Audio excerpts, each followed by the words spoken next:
Hello po mga kababayan, kamusta po kayong lahat? And once again, welcome back to another episode of Simply Talkies Vlog. Ang pag-uusapan natin mga kababayan, tulad nga po nung nasabi ko sa ating live kanina, doon po sa park habang po tayo ay naglalakad, ay ito pong kay Bulaang Propeta, no, na si Pacquiao, si Pastor Apollo Kibuloy. Di ba Pacquiao siya? PACQ. O di ba Pacquiao? Pastor Apollo Carion Kibuloy. Okay? Kasi po, hindi nga siguro lingid sa inyong kaalaman na tatlong compound po niya ang nilusob. No? Pinadlan siya ng mga pulis dyan. Kasi nga po, siguro, talagang naiinip na ang korte sa kanya na panay ang pabidyo-bidyo niya. Meron pa yata siyang mga Sunday preaching or ministry, pero hindi siya makita ng kapulisan. Kaya mukhang tama po yung ating iniisip dati nung nagpadala na ng 2 batalyong SAP dyan sa Davao. O, di ba, reinforcement. There is about 2,000 special forces po yan ng mga kapulisan. So, it's about time itong wanted na ito, no, na ang tapang-tapang na mag-video na sinasabihan ang Senado, lalo na si Hontiveros, itigil mo na yung moro-moro mo na kangaroo court at dalhin ninyo sa tamang forum yung mga gusto nyong ikaso sa akin. Nung dinala sa korte at sinampahan siya ng kaso, ayun, alam nyo kung sino sinisisi? Ang ating Pangulong Bongbong Marcos, si First Lady Lisa Marcos, at si Martin Romualdez kasama ang Amerika. I-extra rendition daw siya. Alam mo kay Boloy, saka kayong mga 5 mga kasama mo na kinasuhan dyan ng mga kung ano-ano, lalo na yung walang bail na human trafficking, ha? Wala akong pakialam kung ma-extra rendition kayo. Dahil sa kabulastugan mo, kayabangan mo, at higit sa lahat, no, binulag mo ang mga Pilipinong nananampalataya sa totoong Diyos. Isa kang huwad. No, bakit ko sinasabing huwad? Mamaya mga kababayan nyo, mga kababayan ko, malalaman nyo kung bakit ko tinatawag na huwad. Hindi po ito isang relihiyon, si Kibuloy. Yung sinasabi niyang, hawak ko ang inyong mga ganito, buto mo. Ikaw ang daan papunta sa langit, buto mo. Magalit ng mga followers niya, tulad nung sinabi ko dun sa LS ko, ipa-demonetize nyo tong channel niya to, ipasara nyo itong channel ni Simply Talkies, pero hindi ko kayo titigilan. Mga animal kayo no? Ginamit ninyo ang pangalan ng Poong May Kapal, binastos ninyo, wala kayong respeto. Ang tanging layunin ng Diyos ay totoong maniwala kayo sa kanyang aral, hindi po sa pamamagitan ni Kibuloy na sinasabi niyang siya ang may hawak ng remote ng sanglibutan. Hindi kayo makapunta sa langit kung hindi kayo dadaan sa akin. Bakit? Ano, kakangkangin mo kami lahat? Gago! Diba? O ayan, meron bang anak ng Diyos? Ha? Sinasabi niyang magbalik-balik siya sa langit. Yung pala, ibang langit ang pinapasok mo. Gago ka, Kibuloy. Dimanda mo ako, Kibuloy. Dahil sinasabi kitang gago, minumura kita. O, diba? Dimanda mo ako. Sabi mo, sinislander kita, ganun ba? Dinedefame kita? Totoo naman sinasabi ko, may kaso ka di ba, punyeta ka naman talaga? Ang tapang-tapang mo magsasalita, yung pala, bahagang buntot mo, bahagang bayag mo. Saan napunta ang bayag mo? Dito, kaya hindi ka makalabas, nandito ang bayag mo, nilunok mo, gago. Tapos ginagamit mo, yung kulto mo, para protektahan ka. Mamaya mapapanood nyo, alam ko nakita nyo na to lahat. Dadagdagan lang natin, gagatungan natin lahat nung sinabi ng mga vlogger na kumukundi na sa kanila. Di po ba? Nakaka-high blood ka agad, ay Chang Sabi ko nga sa inyo kanina, I woke up on the wrong side of the bed. Paano ba naman yan? Pagbukas ko ng balita, Kibuloy, Kibuloy, Kibuloy, Tebes, Tebes, Tebes. Tapos nag-aaway pa ang Senado. Puta, naka-break, mag-aaway kung ano-anong pinagsasabi nila. O, tapos may dalawa pa dyan na mambabatas na kung ano-anong pinagsasabi sa ginawang executive order ng Pangulo. Di ba? May pogo pa. O, may nangungupit pa ng pera. Ano naman, walang good news eh. Gusto nyo ng good news? Puntahan nyo yung PCO. Nandun yung good news ng Pangulo. Yung iba doon, nilagay ko sa community natin. Di ba? Nakakaasar. Oh, kaya nga, I woke up on the wrong side of the bed. Hinay blood ka agad ako kay Chang Miyu, no? O, bago po tayo magpatuloy, ako po ay magbibigay pugay sa lahat ng ating channel members, followers, subscribers, nagla-like at nagsishare ng ating videos, sa mga nagbi-video replay, sa nagsishare ng kanilang blessings through super chat, super stickers, and super thanks. O nga pala, no, ako po'y hihingi ng paumanhin kay Senior BGA Solo Surveyor. Sir, nalagpasan ko po yung super thanks ni super chat ninyo. Nagpa-super chat po si Mr. BGA Surveyor ng 50 pesos. Pasensya na po ha. Ako yung humihingi ng malaking paumanhin. Nalagpasan ko po kasi nung nakita ko yung sa ating analytics, nakita ko po doon, no, pasensya na po, no. Maraming salamat po sa inyong pagsuporta sa atin. Si Ginoong BJA Surveyor po, Solo Surveyor. Tambay po yan kay Lola Carclea, no. Nandoon po sila, no. Nakikita po natin yan. Hindi na lang ako nagko-comment sa mga pinanonood kong live na mga kasamahan nating mga pro-admin. Nakikinig na lang po ako sa kanilang opinion at minsan hindi makatiis, nagko-komento, lalo na pag nakita ko si Aichang o si Mio doon na 10 oras na ng gabi nandun pa sila, no? Imbis na matulog itong dalawang wakwak na ito, pati si Maritel hindi makatiis pwede nyo namang i-replay no? Mamaya magkasakit na kayo, hindi na kayo makapanood ng premiere nito, okay? So nasaan kayong tatlo? Mamaya mawala na naman kayo ng jacket, reklamo kayo. Di ba Aichang? Lalo na yan si Aichang, no? Masyadong matampuhin sa kanyang kuya, no? Si Mio, okay lang yan. Si Mio, gusto niya sa labas ako magla-live kasi daw puging-pugi ako. Niloloko ako nitong si Mio Yun lang po, no? At yung mga katuwang natin diyan sa video premiere, hindi ko na po kayo sa shout out lahat. Habang ating vlog, shout out lahat sa inyo. Alam niyo na kung sino kayo, no? Okay. May papanood po ako sa inyong video, courtesy of UNTV. Kinuha ko na lang po yung maiksi kasi may isang video almost 10 minutes Baka makatulog si Aichang dahil puyat, di niya na mapanood, makatulugan niya. Ito po, 3 minutes. Ang sabi dito, pagsisilbi ng arrest warrant versus Kibuloy, nagkatensyon. Mga pulis, hinarang ng supporter. So ito yung sinasabi ko sa inyo. Kung totoo po silang relihiyon, hindi nila gagawin to. Ano sila? Kulto ni Kibuloy na bulaang propeta ng Diyos. Malaki ang pananagutan mo sa Diyos, mokong ka. Ginamit mo ang pangalan ng Diyos. Ngayon po, mga kababayan, after nito, isusupplement natin ng isang article mula sa GMA News kasi may sinabi po si Senate President Escudero. Sa kayong na naman ang sisi kay Pangulong Bongbong Marcos. Kita nyo yung mga ulaga, no? Tapos, isasama na rin natin dito itong si former congressman ng Negros Occidental ba Oriental 3rd District, si Arnulfo Tebes, no, na nakakulong doon sa Timor-Leste kasi may latest development po sa kanya, no?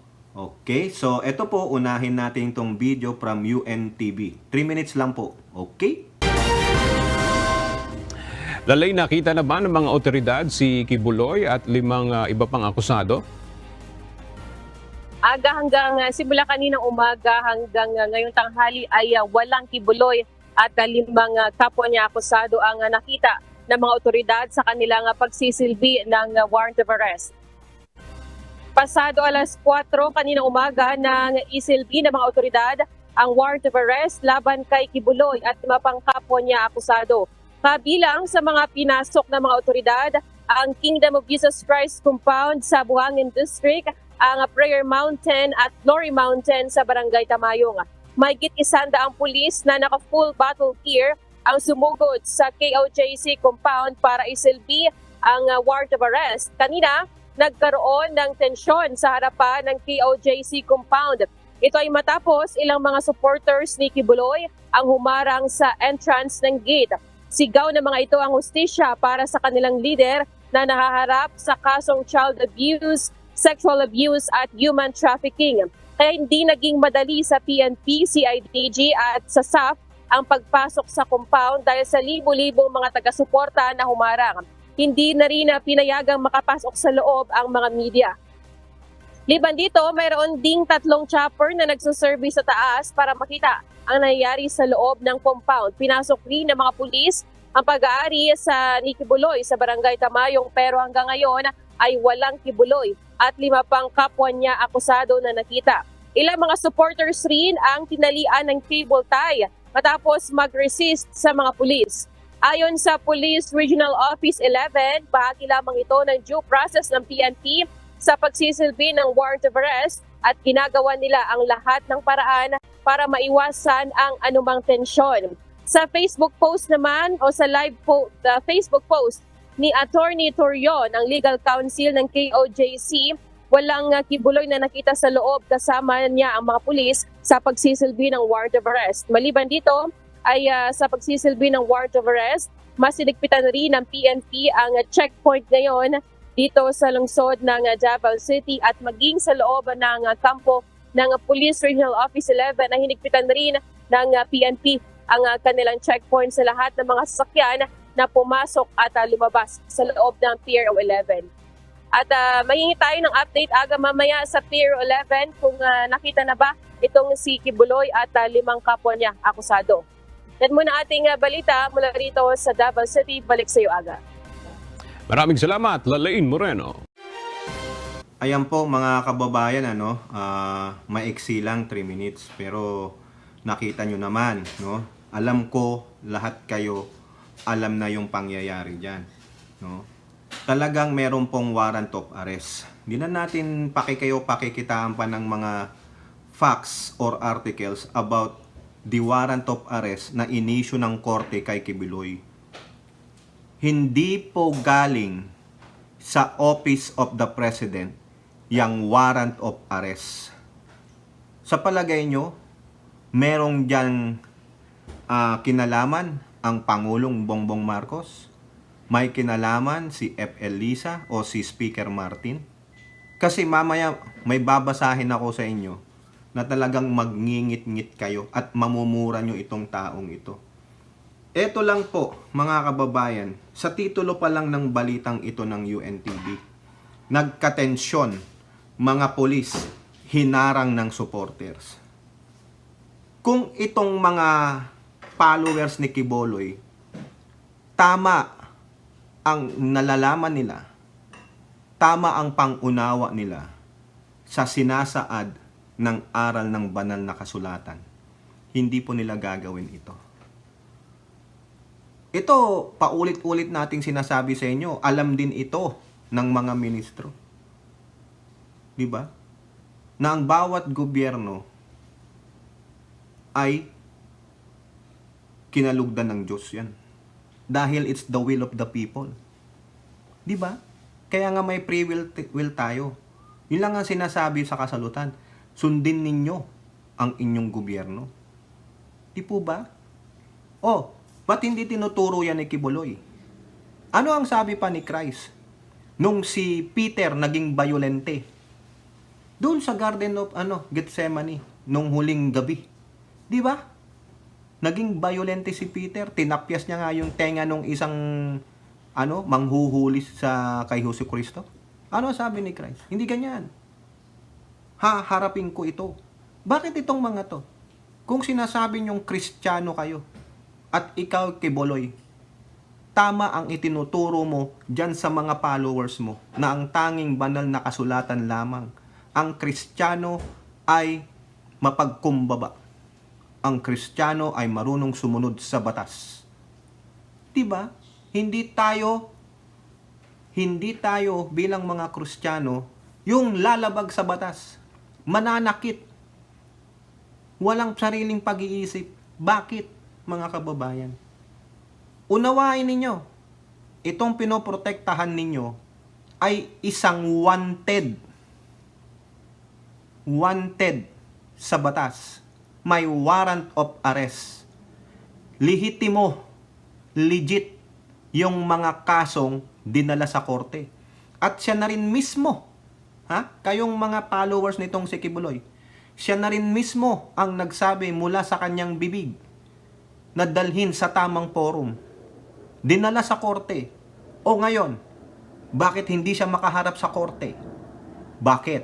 Kasi po, yung isa niyang kaso na human trafficking ay no bail. Takot ka palang makulong eh. 'Di ba? Ika nga, yung if you cannot do the time, do not do the crime. Oh, ang tapang mo. Sinabi mong dalhin sa korte. Dinala sa korte, ulit-ulitin ko, para na ako sirang plaka dito. Pero hindi ka makalabas. Kasi hindi ka makakalabas talaga. Pag lumabas ka, hindi ka na makalabas. O, di ba, parang si Kim Chu lang yun. Naalala niyo si Kim Chu? Ano ba talaga? Pag lumabas ka, pumunta ka sa korte para magharap ka doon sa korte sa human trafficking, hindi ka na makalabas doon. Bakit? Diretso oblo ka kasi no bail. Yung ibang kaso niya, yung mga minor offenses, kung tawagin, hindi naman sa may bail yun eh. Pero yung human trafficking, walang bail. Diretso oblo ka. Yun ang kinatatakot niya. Pero yan, hindi yan nakikita ng mga followers niyang bulag. Kasi binulag sila ni Kibuloy eh. Pinoportray ni Kibuloy na siya isang tunay na anak ng Diyos. May spiritual power siya. May kapangyarihan siya. Mga tanga. Wala siyang kapangyarihan kung hindi ninyo iaalaw. Tama, mali. Bakit? Ay, sabi dyan, hinarang nyo yung mga polis base na rin sa video. Hinarang eh. Doon pa nga sa video may nakita ako, babae may dalang pamalo. Tama ba yon? Kristiyano ka ba talaga? O kristiyano-kristyanuhan ka lang? Ang Kristiyano hindi mananakit. Unless they are authorized by law. Kung ikaw ay sundalo, ano mandato mo? Di ba? Ganun po. Ikaw ay kapulisan, ano mandato mo? Ikaw ay isang alagad ng batas tulad ng mga hurado, may mga ano po yan. Pero yung ganyan ka, ano ang mandato mo? Ano ka ba ni Kibuloy? Follower ka o ano? May warrant of arrest. At mga otoridad ang hinaharang ninyo. Buti nga, hindi kayo pinaputukan eh. Alam nyo dito yan mga kababayan, papuputukan yan. Kasi yung bat o anumang hawak nila, it's an gamit yan. Pananakit o pamatay yan. Buti nga malakas pa ang restraint ng mga otoridad natin eh. Dahil ginagalang ang inyong karapatan. Dito yan ako. Padadapain lahat kayo, tututukan kayo ng baril. Tulad nung sinasabi nung gunggong doon sa SMNI News na yun daw ditong mga compound nila dito, nilusob ng mga full battle gear. Ano ngayon? Kung bakit kung full battle gear, anong masama doon? Protocol yun eh. Alam pa lang, hindi mag full battle gear, wala man lang best. Paano kung may nakaumang ng mga machine gun? May mga baril. Gago ka pala eh. Diba? Tama lang yun.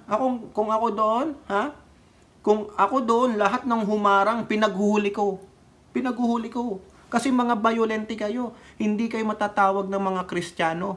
Kulto kayo. Magalit na kayo kung magalit kayo. No? Meron pa kayong time para humingi ng tawad sa Diyos. Kung ako lang dyan sa kapulisan, in order ko, lahat ng haharang, hulihin. Accomplish. Saka, yon? Ewan ko lang, Boss Top 1 si Boss Top 1, magaling po yan. No, bilib po ako, pinanunod ko yan, si Boss Top 1. Hindi ko lang alam, Boss Top 1, tama mo ako, mali ako kung tama yung sasabihin ko. Yung ini-impede ninyo, pinipigilan ninyo yung trabaho ng mga otoridad. Kasangkot kayo, accomplish. Tama po ba, Boss Top 1? Accomplish kayo. Yan. Sabit kayo. Hindi na kailangan pa ng search warrant kasi may arrest warrant na eh. 'Di ba? Hahanapin talaga siya. Ang sabi nga, nakita daw sa drone, tumatakbo, tumatakas. Ganun ba yon? Totoo bang anak ka ng Diyos? Kung anak ka ng Diyos, ha? Humingi ka na ng saklolo sa poong may kapal. Sabihin mo, sana paulanan mo sila ng kidlat. Eh wala eh. So ibig sabihin, bulaan ka. Niloko mo yung mga taong nais lang magkaroon ng magandang relasyon sa Panginoon. O ngayon, anong nangyari? Anong naging relasyon nila? Wala. Ang naging relasyon nila sa'yo. Kasi ikaw ay huwad. Nabulag mo sila. Imbis na sa totoong Diyos sila manampalataya, nananampalataya sa'yo. Diba? O yan no? Tinataya nila, buhay nila para sa isang manggagancho, manluloko.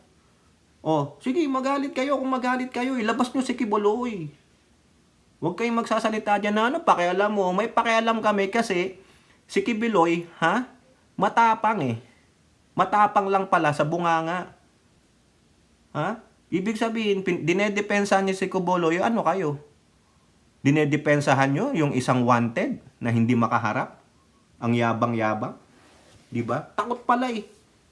Kung hindi ka takot sa buhay mo, pupunta ka naman pala ng langit, eh bakit di mo harapin yung mga kaso mo? Diba?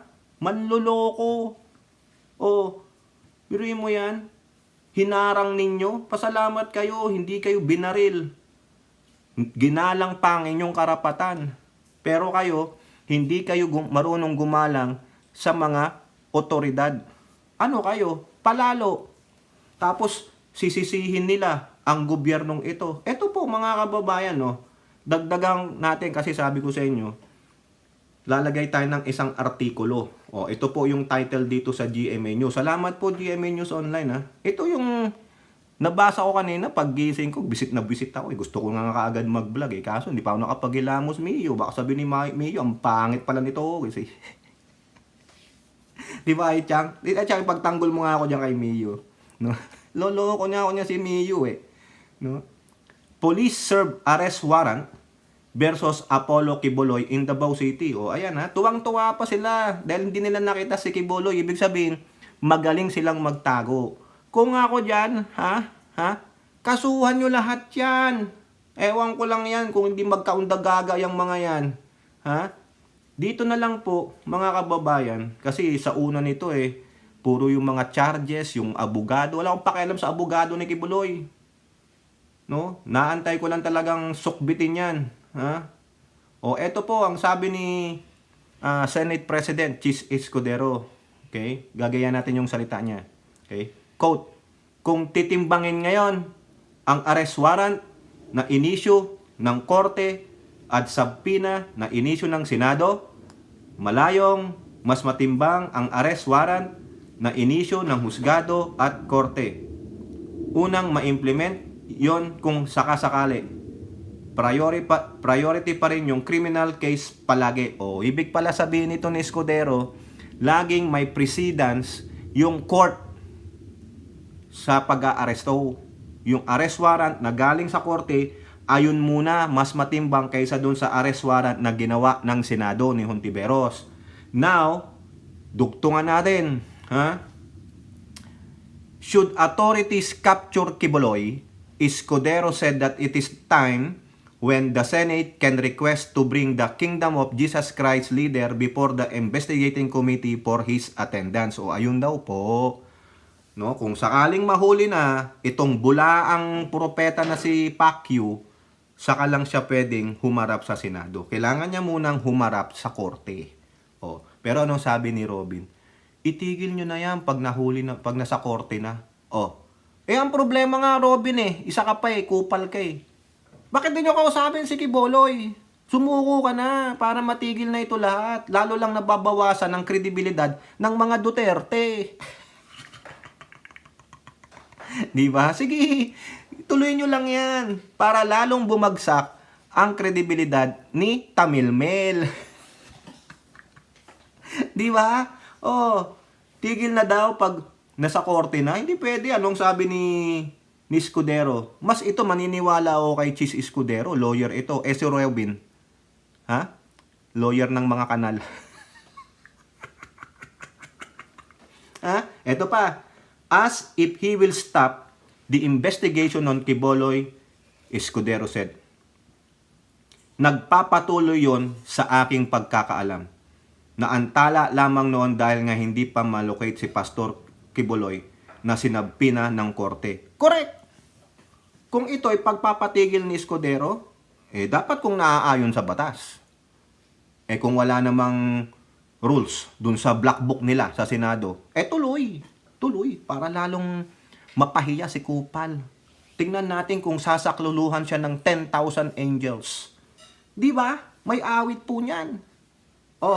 Sabi sa Bible, he could have called 10,000 angels to destroy this world and save himself. Tungkol kay Jesus Christ, nung inaresto na siya, pwede siyang humingi sa Diyos Ama. Pwede ba, padalhan mo na ako dito ng mga holy beings, angels to protect me. Ipadala mo na si King David dito.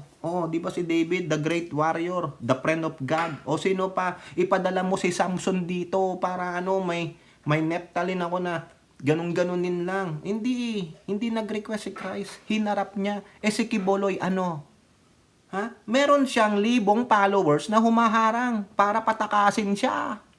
Itago siya. O di, hulihin nyo lahat, accomplish nyo. O di kaya sabihin nyo dyan sa puon ninyong si Bulaang Propeta, manalangin siya sa Diyos para bigyan siya ng hindi lang 10,000 angels. 20,000 angels. O di kaya manalangin siya na umulan ng umulan para, parang Noah's Ark. Ganon. Hindi magawa ni Quiboloy kasi nga bulaan. Bulaan. Tahasan kong sinasabi, magalit na yung mga kulto niya. Di ba? Gino-glorify nyo pa? Tuwang-tuwa pa kayo? O ngayon, anong sabi nung pulis? Yung sa Davao. Magdemanda po kayo. Magpasa kayo ng demanda ninyo kung mali yung ginawa ng ating kapulisan. Diyan sa 3 pagre-raid nyo sa kanilang mga compound. O ngayon, ito pa mga kababayan, pasensya na kung mahaba at high blood tayo. Eto, may isang anchor dyan na daldal ng daldal. No?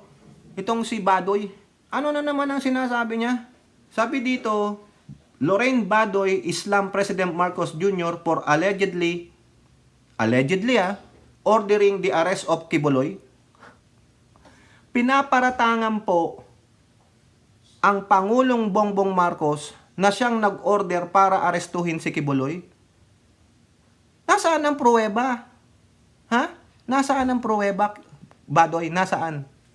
Lahat na lang ikakabit no? Baka pagsakit pati pagre-regla mo, iaano mo kay Marcos tuloy. Naaasar ako kasi. Kay Pangulong Marcos Siguro pati pagsakit ng puso niya kasi may dysmenorrhea siya. Kasalanan to ni Bongbong Marcos Kasalanan niya to. Ini-stress niya ako kaya ako nagkaroon ng dysmenorrhea. Di ba? Hindi siya makakain kasi kasalanan ni Pangulong Marcos ito. Ano pa sabi niya? Quote, Bongbong Marcos has lost all moral ascendancy. Wala na daw moral ascendancy. Bakit? Kayo ang walang moral ascendancy. Because of what? Lahat na lang ng hinagpis ninyo, lahat na lang ng unfortunate events sa inyong buhay, sa inyong grupo, isinisisi nyo sa pamalaan. Bakit?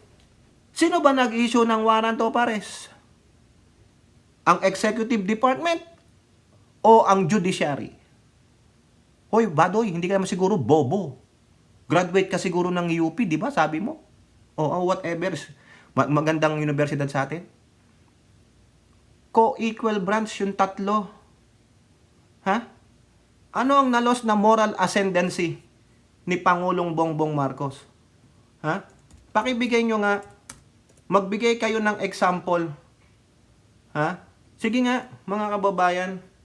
Ito, para sa kaalaman lahat kung anong sinasabi nitong si Gagong Badoy na ito na moral ascendancy. Sabi dito kay Google, the influence of an individual or group that may hold over through these perceived morals and character. Meaning, wala ka ng moral values. Wala ka ng good character.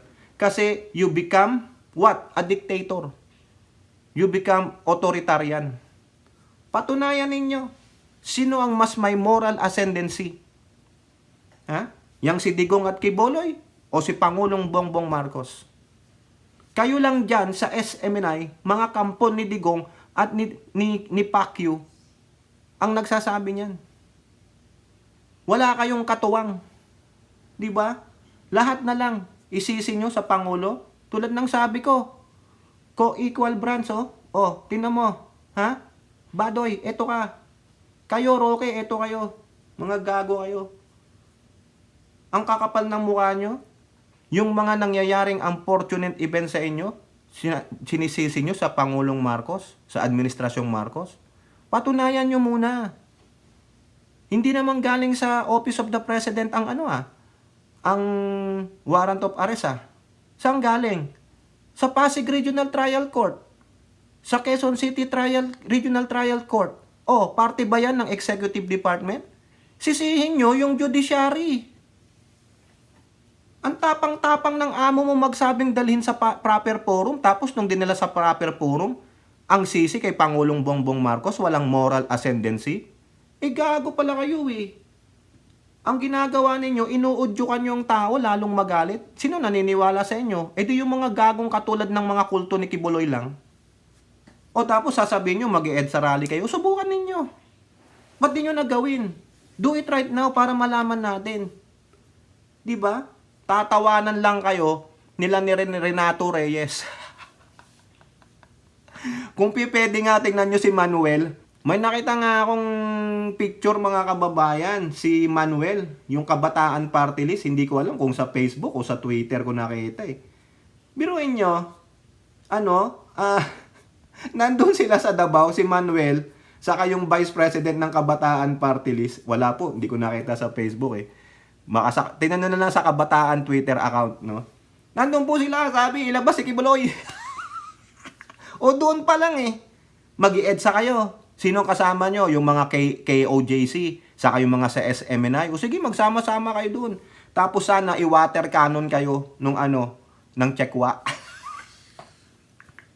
At tatapang ninyo di ba? Oh, wala pong kumakampi sa kanila mga kababayan kasi mga gago. Di ba? Oh, sige, laban pa. Oh, eto pa. Oh, eto ha. Oh, ito naman ang sabi ni PMP spokesperson, Colonel Jim Fajardo.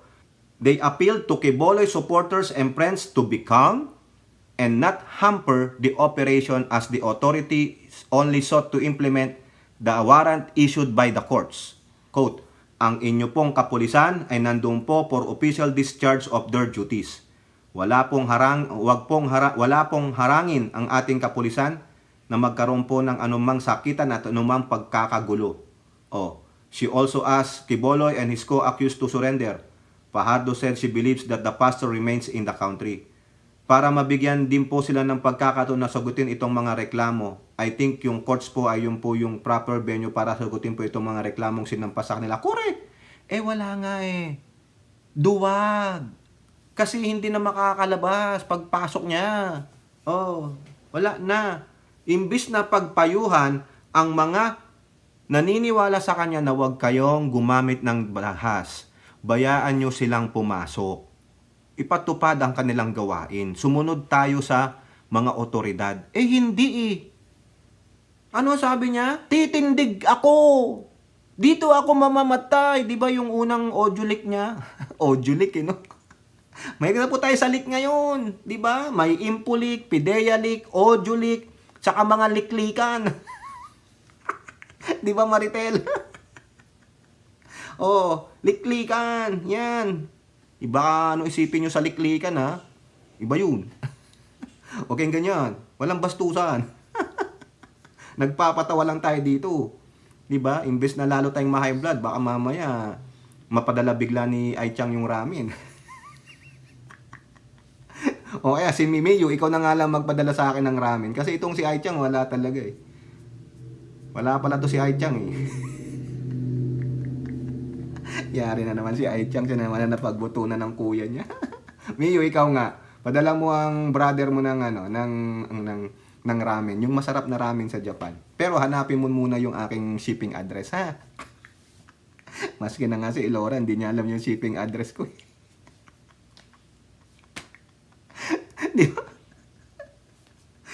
Nakakatuwa, no? Nakakatuwa talaga. Oh, ayan. So, anong masasabi ninyo, mga kababayan? Kayo, agree ba kayo sa ginawa ng ating mga kapulisan? O nag-a-agree kayo sa ginawa ng mga followers ng kulto ni Kibuloy? O, nararapat bang murahin siya ni Toki? Sa aking opinion, yes.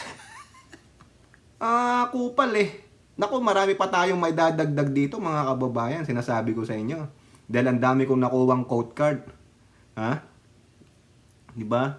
Naku, Diyos ko po, mga kababayan. Pati yung si Vic Rodriguez, sama na natin, sa quote card sa GDM. Isang tao lang ang hinahanap mo at hindi pa kilala bilang bayolente. Sisilbihan mo ng warrant of arrest with so much number of state forces. Wala kang pwedeng masabi dito kundi excessive use of force and hubris. Ego tripping na rin ito. Kung may reklamo ka, Vic Rodriguez, mag-file kayo ng kaso. Yun lang naman yun eh. Dalhin nyo sa proper forum. Kasuhan nyo yung mga pulis. Kasuhan nyo yung nagpapunta doon. Sige. Di ba? Anong puta naman. O bakit ganyan? Gago pala yung mga supporter nyo eh. May intelligence report, nandun sila willing to defend their bulaang propeta. Gago ka pala, Vic Rodriguez eh. No? Isa kang kupal. O sige, demanda mo ako, Vic Rodriguez. Sinabi nga kupal. Kupal ka naman talaga. Sino pa? Pwede natin pagsabihan dyan, mga kababayan. Ha? Mga animal eh. Di ba? O kayo, di ba? Anong masasabi nyo? Mali ang ginawa ng pulis at tama yung ginawa ng kulto ni Kiboloy o other way around? Sige nga. Yung mga kakampi kay Kiboloy, di kupal din kayo. Ibig sabihin, kinakampihan nyo yung wanted. O bakit ko nasabing wanted? Di ba wanted ng FBI yan? Ilang beses kong pinakita dito yung nakaganon pa siya. Dapat Kiboloy, tumawa ka pa. Ganon ka pa, ganon. Nag-posing ka pa. Hey, I'm wanted. Ganon. Hindi nyo ako mahuhuli. Catch me if you can. Gago, pag ikaw nahuli, sana batukan ka ng husto. Para maalog na ang utak mo, animal ka. Tanda-tanda mo na, wala kang pinagkatandaan. Pasasambat, mahuhuli ka rin, animal ka. No? Ikaw namang kanur ka. Okay? Now, labas tayo kay Kiboloy kasi marami pang development dyan, ha? Ay, Chang, ha? Magbasa ng balita para yung next balita natin dun sa lolo mo, ha? Kay Digong. Kasi may litis. Mamaya na yun. Hahaba lang, eh. Dito lang tayo nakatapik, eh. Ito namang isa din na wanted din sa atin. Tumakbo sa Timor-Leste. Nung hinuli, tuwang-tuwa pa dahil lusot siya, eh. Yung 40 days po niya sa Timor-Leste jail, mukhang tapos na. Ngayon, ano sabi dyan? Ha? Nakakatuwa to eh. Pero sa Manila Bulletin, ito Manila Bulletin, killjoy eh. Hindi tulad dun sa GMA News eh. Tebes, re-arrested after release in Timor-Leste, sabi ng DOJ. Nirelease siya sa kulungan, pero maya-maya, binalik lang ulit siya. Kumbaga, ibig sabihin, oy, Tebes, ang baho na ng kulungan, parehang utot mo, lumabas ka nga. Pasintabi na po sa mga kumakain. Lalo na itong mga nananangalian. Elora, pasintabi na, ha? Sakay sa grupo niya. Kaya siguro, inilibas muna siya sa kulungan. Kasi nangangamoy, doon pala nang galing. Labas ka muna. Doon ka muna magpasabog sa labas. Tapos nung okay na, binalik na ulit. Ayun. Ang lakas mang asar, no? Ulitin natin. Tebes, re-arrested after release in Timor-Leste. Ngek. Siguro ilang oras lang, pinakain lang muna ng pinakain muna ng favorite niyang ulam kasi nagsawa na siguro doon sa kulungan, puro lugaw. Lugaw pa ni Bongo. O at least merong itlog sa kamanok. Di ba si Bongo nag-alalenlin na? Lugaw, hatid sa inyo ni Bongo Inchik. Di ba? Expelled Negros Oriental Congressman Arnulfo Tebes Jr. remains in the custody of Timor-Leste authorities after being re-arrested. Hinuli ulit following his release, sabi po ng DOJ. O ito, yung Assistant Secretary ng DOJ si Jose Dominic Labano deport. As an update, the Policia Nacional of Timor-Leste has taken him into custody to continue to stand trial for his anticipated extradition. Ayun na po. The department is confident that the extradition proceedings will be successful. In addition, the former congressman may also be deported depending on the direction taken by Timor-Leste government in coordination with the Philippines. Ngayon po mga kababayan, sinagot din ng DOJ yung pasaring ng abogado ni Tevez na si Attorney Topacio. Ha? Kasi may sinabi po si Topacio Ito po.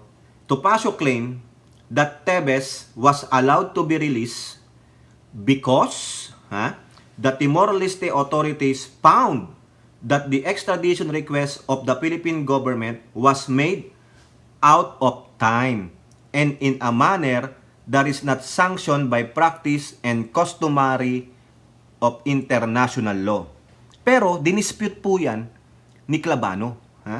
Clabano said the statements of Attorney Topacio are misleading, highly irresponsible, and an insult to both countries. Kasi sinasabi ni Topacio na daw yung ni-request daw na extradition natin sa Timor-Leste is made out of time. Wala daw oras, kumbaga hindi na umabot. At hindi daw yun sanction ng by practice hindi daw tama yung proseso. Hindi ganun ang ginagawa. Ayun, sinagot siya ni Clabano, misleading, highly irresponsible, and an insult to both countries. He ought to know that while we owe fealty to his client, syempre, kliyente na yan, ipagtatanggol niya, mga kababayan, he remains an officer of the court and must act accordingly to maintain its majesty and integrity. Ganun naman po si Topacio. Syempre, proprotektahan niya ang kanyang kliyente.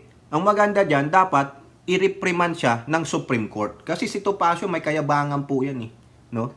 Mayabang talaga. Hindi lang may kayabang, mayabang talaga. Syempre, attorney, di ba? He also explained that the release and subsequent rearrest of Tevez was part of the country's process. O sino ngayon ang tanga? Ang DOJ natin o si Topacio? Di ba? Nagmamagaling The DOJ, Clabano said, was able to submit all requirements ahead of time in a manner fully compliant with Timor-Leste's law. Sa palagay nyo ba, magfa-file ng extradition request ang Pilipinas sa Timor-Leste kung hindi nila alam? Siyempre, ano ba si Topacio, isa niya lang o whatever sila, ilan ng mga nagtatrabaho sa DOJ. Tanga-tanga naman ng DOJ kung gagawa sila ng maling-maling proseso, di ba? Tingnan natin kung anong gagawin ng Timor-Leste government kung i-extradite siya o hindi. Kasi ang sabi po ng Timor-Leste, they are not extraditing kung hindi yung bansa ay hindi Portuguese speaking country. Baka dito, alam nyo naman, maganda ang tie-up natin sa Timor-Leste. Yung presidente nila nagpunta sa atin. O di ba, remember si Manny Pacquiao na imbitan dyan. Magandang relasyon natin. Sana pagbigyan tayo. Sa kabansa nila yan. They have to decide. Huwag tayong makialam. Ang sa atin lang request. Di ba?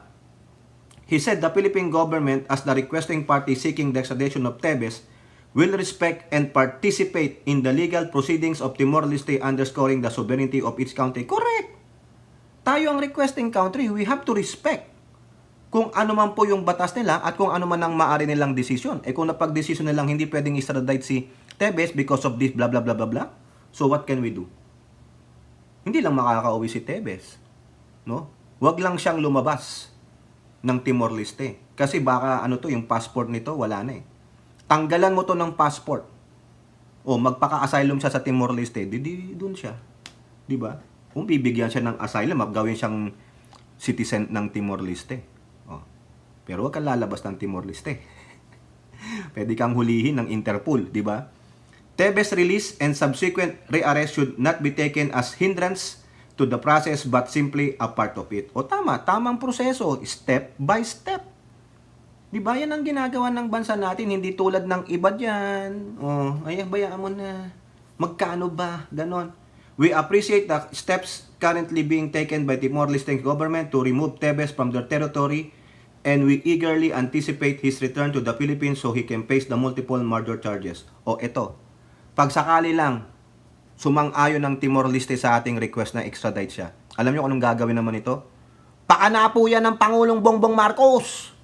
Sinusupil nila ang aming karapatan. Kasalanan nito, wala na siyang moral ascendancy, kaya wala na siyang karapatan para mag-lead sa ating country. Yun ang sabi ni Badoy. Walang moral ascendancy ang Pangulo na. Kaya hindi na siya nararapat pang mag-lead sa ating country. Utot ninyo. Sino ang magli-lead sa ating country? Ito? Biruin nyo, ginawaran pa ng itong babaeng ito, nung siya daw ang huwarang Pilipina. Huwarang Pilipina ba yan? Inamin niya na walang siyang feelings? Ang mga Pilipina may feelings. Di ba? Sabi ko nga sa inyo, ang Pilipina, mga mababait, except ito. Nangangarap maging presidente, si Tambaluslus. Ito. Si Tambi. Itong totoong Tambi. Pero yun, hindi niya man lang mapagsabihan yung mga supporter niya na huwag niyong gawin niya. I am part of the government. I'm supporting the president. Bakit niyo ako pinipilit na ipalit sa presidente? Kung meron kang moral ascendancy, kung meron kang kahihiyan, sasabihin mo yan. Kung ako yan, sasabihin ko, dito, uy, sinusuportahan ko ang presidente. Tapos pagdating dito, dapat pantay-pantay ang tingin ng gobyerno sa mga taong ganito. Doon sa rally ni Kibuloy, ano siya? Sara versus Sara, itok-itok versus itok-itok, Tamilmil versus Tamilmil. Di ba? O ano yun? Nagme-menopause? Ganon? Nagpi-PMS? Ganon ba? Pag walang PMS, I am supporting the president. Pag may PMS, kailangan pantay-pantay, gado-gado. Gago. Ngayon ba magiging presidente? Tambalos-los ang utak. Di ba? Di ba, Aichang? Ang kulit, totoo naman sinasabi ko. Sino ang mas may moral ascendancy? Tulad ng tanong ko sa inyo kanina. Yung dalawang gago, si Kibuloy o si Duterte o si Pangulong Marcos. Sino pang may moral ascendancy between Sara Duterte and PBBM? Di ba? Yung isa nga hindi mapakiusapan mga supporter, tigil nyo na yan. Makipagtrabaho na lang tayo sa gobyerno, let my time, come. Kung ako sa 2028, ako. Ganun yun. Hindi yun ngayon, pinababagsak nyo na. Wala nga kayong magandang nagawa pa eh. Ano ang posisyon ninyo sa West Philippine Sea? Ano ang posisyon ninyo sa Pogo? Ano ang posisyon ninyo para matulungan ang mangingisda at magsasaka? Wala. Ano pa? Ano pang mga issues? Madami. Okay? Paano mo tutugunan ang problema sa edukasyon? Sa korupsyon? Paano? Sa pagtaas ng mga bilihin, paano? Ano sasabihin mo sa world community? Hoy! Ibabaan nyo na yan! Kawawa naman kaming Pilipinas, reklamo yung mga kababayan ko na mahal-mahal ng bilihin na dito. Ang di nila alam, mahal-mahal ng bili, no? Tinan nyo tong kape na to. Kaya ako nagkakape na lang, di na ako bibili sa Starbucks kasi kada buwan tumataas ng mga ilan? 10 centimos. Mahal na rin yun. Di ba? Yun yung man sana, sabi ko sa inyo, $3 na isa eh. Yan may nag-komento kanina sa live natin na taga dito. 3 times ang taas ng presyo dito. Tapos kayo, nagre-reklamo. Di ba? Nagre-reklamo kayo. Pero nakakabili kayo ng kape sa Starbucks, magkano halaga? Nagre-reklamo kayo. Ayaw nyo ng sardinas. Ano gusto nyo? Dilis? Masarap din ang dilis. Lagyan nyo ng kamatis, saka yung arurusip. Yung malutong na seaweeds. Ang sarap nun, mga kababayan. Pero, Aichang, di na makakain nun eh. Di na kaya di sa kanin eh. Ang kuya mo. Late na nga ng tiyan ko eh. Di ba, Kai? Kai, malapit na. Magti-34 na tayo, Kai. Siguro yun ang edad mo kayo, no? 34. Tama ba ako? Mas matanda pa pala si Kai sa akin. Ano ba naman yan, Kai? Ito ang good news, mga kababayan. Gusto nyo makakita ng good news? Sisingitan ko ng good news. Ayan sa politiko. IMF. Sino nakakaalam ng meaning ng IMF? Ha? I-research na lang. Bala kayo dyan. Mag-research din kayo. IMF forecast 6% growth for Philippines in 2024. Di ba? O ano kayo ngayon dyan? Ha? Kita nyo yan? In a briefing at the Bangko Sentral ng Pilipinas office in Manila, IMF Mission Chief Elip Arbati Saksegard said Philippine economic growth is expected to hit 6% this year from 5.5% in 2023. O ano? Iiyak na naman kayong mga better o nasaan dyan bumabagsak ang ekonomiya.